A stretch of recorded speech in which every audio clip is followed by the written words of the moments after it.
March 2. தமிழறிஞர் பேச்சாளர் ராபி சேது. எழுத்தாலும் செந்தமிழ் சொல் பேச்சாலும் தமிழுக்கு பெருமை சேர்த்த அறிஞர் ராபி சேது பிறந்த தினம் என்று. பின்னொட்டு ஜாதி பேராக இருப்பதால் அதனை நாம் தடுத்து விடுகிறோம், அதாவது நீக்கி விடுகிறோம். திருநெல்வேலி மாவட்டம் ராஜவல்லிபுரத்தில் 1896 பிறந்தவர். ராஜவல்லிபுரத்தில் இன்னொருத்தரும் பிறந்திருப்பார், பேர் மறந்துருச்சு. மூதுரை, நல்வழி, நீதிநெறி விளக்கம், தேவாரம், திருவாசகம் போன்ற நூல்களை சிறு வயதிலேயே கற்றுக்கிறார்.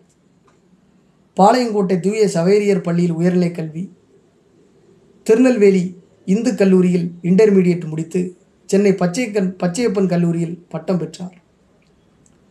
அந்த பச்சையப்பன் கல்லூரியில் ஆசிரியராக பணியாற்றி கொண்டே சட்டம் பயின்றார். 1923 வழக்கறிஞர் பணியை தொடங்கினார்.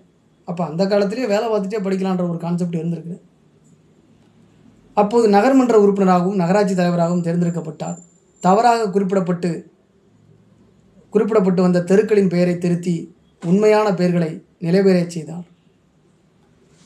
அண்ணாமலை பல்கலைக்கழகத்தின் தமிழ்துறை விரிவுரையாளராக 6 ஆண்டுகள் பணிபுரிந்தார்.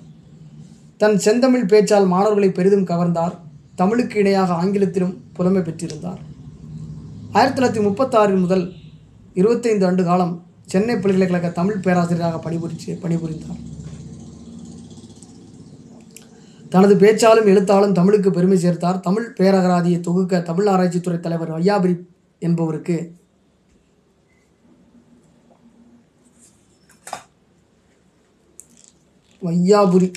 அப்படின்றவருக்கு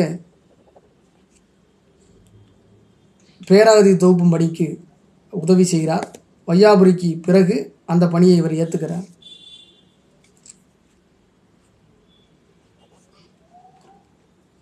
இவரது உதவியுடன் திராவிட பொதுச் சொற்கள், திராவிட பொதுமொழிகள் ஆகிய 2 நூல்கள் சென்னை பல்கலைக்கழகம் வெளியிட்டது. 2 நூல்களை. சிறந்த மேடை பேச்சாளர். சென்னை OMC அரங்கில் இவரது கம்பராமாயண சொற்பொழிவு 3 ஆண்டுகள் நடைபெற்றது. கோகலை மன்றத்தில் 3 ஆண்டுகள் தொடர்ச்சியாக சிலப்பதிகார வகுப்பு நடத்தினார். தங்கச்சாலையில் உள்ள தமிழ் மன்றத்திலும் வாரம் ஒரு முறை 5 ஆண்டுகளுக்கு திருக்குறள் விளக்க உரை நிகழ்த்தினார். கந்தக்கோட்டை மண்டபத்தில் 5 ஆண்டுகள் கந்தபுராண விரிவுரை நிகழ்த்தினார்.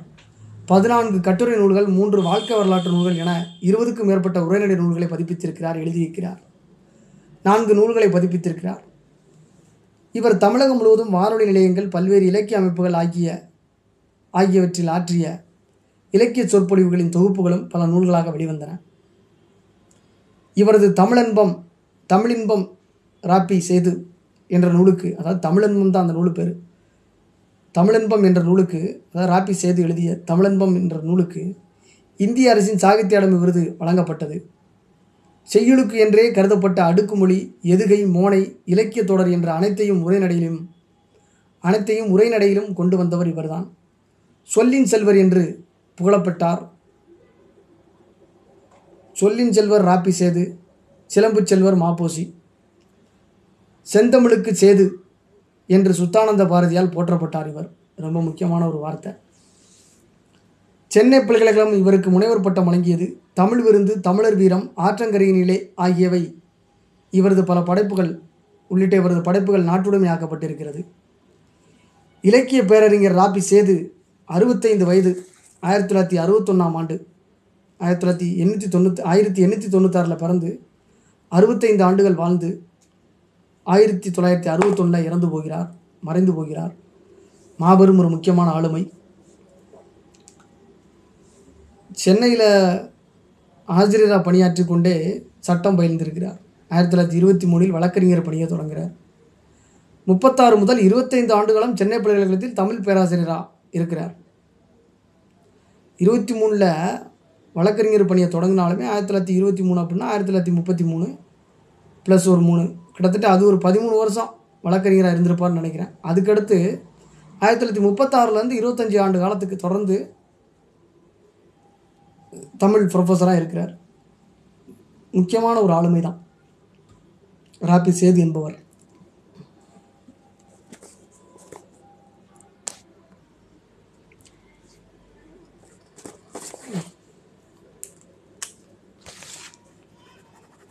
தமிழ் பேச்சாளர், தமிழறிஞர். அவரை சந்தித்த மகிழ்ச்சியோட இந்த நாளை நாம் இனிதே நிறைவு செய்கிறோம்.